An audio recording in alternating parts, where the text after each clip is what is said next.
प्राचीन काल से ही मनुष्य आसमान की तरफ जिज्ञासा से देखता रहा है तथा वो अपने आसपास के यूनिवर्स को समझने और सभी चीजों को एक व्यवस्था के क्रम में रखने का प्रयास करता आ रहा है।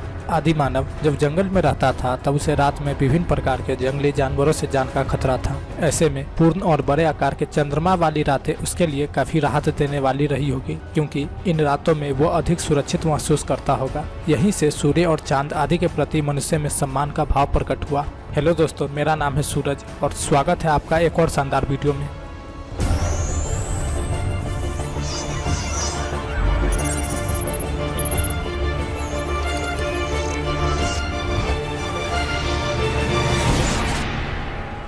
आज के इस वीडियो में हम लोग जानेंगे कि एस्ट्रोनॉमी होता क्या है। तारों से बनने वाले आकार, जिन्हें तारामंडल कहते हैं, को पहचाना तो आसान था और यह आदिकाल में ही मनुष्य ने इसे कर लिया था। ग्रहों का पता लगाना और ग्रहों की अलग प्रकार से गति तथा सूर्य और चंद्र ग्रहण को भी प्राचीन काल में समझने की कोशिश की गई थी। खेती का आविष्कार के बाद मौसमों का हिसाब लगाना बहुत आवश्यक था। इसके लिए मनुष्य ने चांद, तारों और सूर्य की सहायता ली और एक नए विज्ञान खगोल शास्त्र यानी एस्ट्रोनॉमी का जन्म हुआ। साथ ही साथ सारे अंधविश्वास भी पनप गए, जैसे कि ज्योतिष शास्त्र, एस्ट्रोलॉजी, चंद्र और सूर्य ग्रहण से डरना इत्यादि, जिन्होंने मानव जाति का काफी नुकसान किया। अब चलिए जानते हैं कि एस्ट्रोनॉमी क्या है या इसकी परिभाषा जानते हैं। खगोल शास्त्र या एस्ट्रोनॉमी सूर्य, चंद्रमा, तारों, ग्रहों, धूमकेतु, गैलेक्सियों आदि के अध्ययन का विज्ञान है। प्राचीन काल से एस्ट्रोनॉमी और एस्ट्रोलॉजी आपस में जुड़ी हुई थी, लेकिन एस्ट्रोलॉजी एक विज्ञान नहीं बल्कि अंधविश्वास है। एस्ट्रोनॉमी की शाखाएं हैं जैसे कि एस्ट्रोफिजिक्स और कॉस्मोलॉजी आदि। अब जानते हैं कि एस्ट्रोनॉमी, एस्ट्रोफिजिक्स और कॉस्मोलॉजी के बीच अंतर क्या है। अगर मोटे मोटे तौर पर इसका विश्लेषण किया जाए तो एस्ट्रोनॉमी किसी ऑब्जेक्ट की स्थिति, उसकी चमक, उसकी गति और दूसरे गुणों के बारे में बताती है। एस्ट्रोफिजिक्स यूनिवर्स के किसी छोटे और मध्यम आकार के ऑब्जेक्ट के बारे में भौतिक सिद्धांत देती है।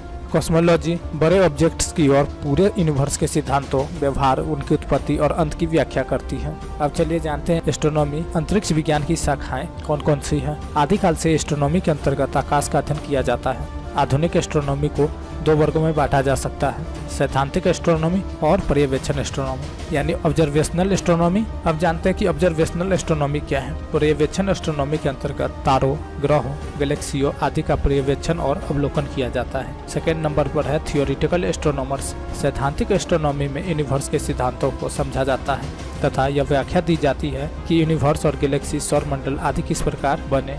विज्ञान की दूसरी शाखाओं की तरह एस्ट्रोनॉमर्स किसी तारे को उसकी शुरुआत से लेकर अंत तक नहीं देख सकते हैं, क्योंकि तारों का जीवन काल कई बिलियन वर्ष का होता है। ऐसे में गैलेक्सी के जीवन काल तो और भी अधिक विस्तृत होता है।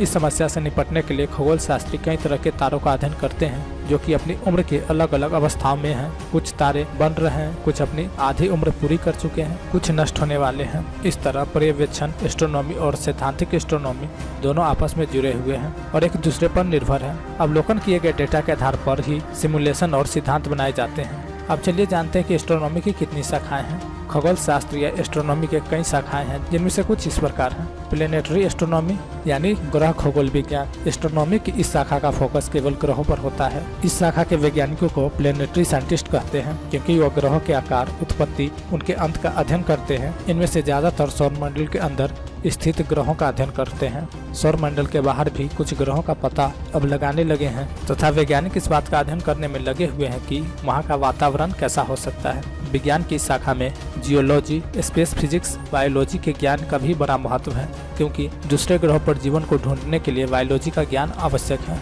उसके बाद है स्टेलर एस्ट्रोनॉमी यानी तारों का खगोल शास्त्र। इसमें वैज्ञानिक तारों, ब्लैक होल्स, नेबुला, श्वेत वामन तारे और सुपरनोवा आदि का अध्ययन करते हैं।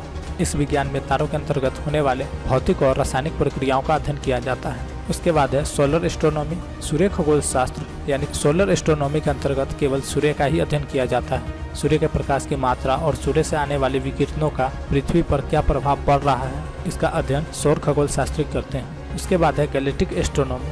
गैलेक्टिक एस्ट्रोनॉमी की इस शाखा के अंतर्गत हमारी गैलेक्सी, मिल्की वे और अन्य गैलेक्सियों का अध्ययन किया जाता है। उसके बाद है कॉस्मोलॉजी। एस्ट्रोनॉमी की इस शाखा के अंतर्गत पूरे यूनिवर्स का अध्ययन किया जाता है। यूनिवर्स की उत्पत्ति बिग बैंग से कैसे हुई, गैलेक्सियों का निर्माण किस प्रकार हुआ, डार्क मैटर, डार्क एनर्जी आदि के सिद्धांतों का इसमें अध्ययन किया जाता है। अब जानते हैं कि प्रकाश की तरंगों के अध्ययन के आधार पर एस्ट्रोनॉमी के प्रकार। पहले के समय में आकाश का अध्ययन केवल ऑप्टिकल टेलीस्कोप के द्वारा ही किया जाता था, परंतु वर्तमान में दृष्टि प्रकाश के अलावा प्रकाश की दूसरी तरंगों जैसे इंफ्रारेड प्रकाश, x ray, gamma ray, radio waves आदि के द्वारा भी पूरे यूनिवर्स का अध्ययन किया जाता है। इन्हीं के आधार पर infrared astronomy, x ray astronomy, gamma ray astronomy तथा रेडियो एस्ट्रोनॉमी आदि एस्ट्रोनॉमी की अलग अलग शाखाएं भी विकसित हो गई। आज का वीडियो आप लोग कैसा लगा कमेंट कर बताएं और ऐसे मजेदार वीडियो के लिए लाइक शेयर और सब्सक्राइब करना न भूलें। मिलते हैं अगले वीडियो में, तब तक के लिए जय हिंद, जय भारत।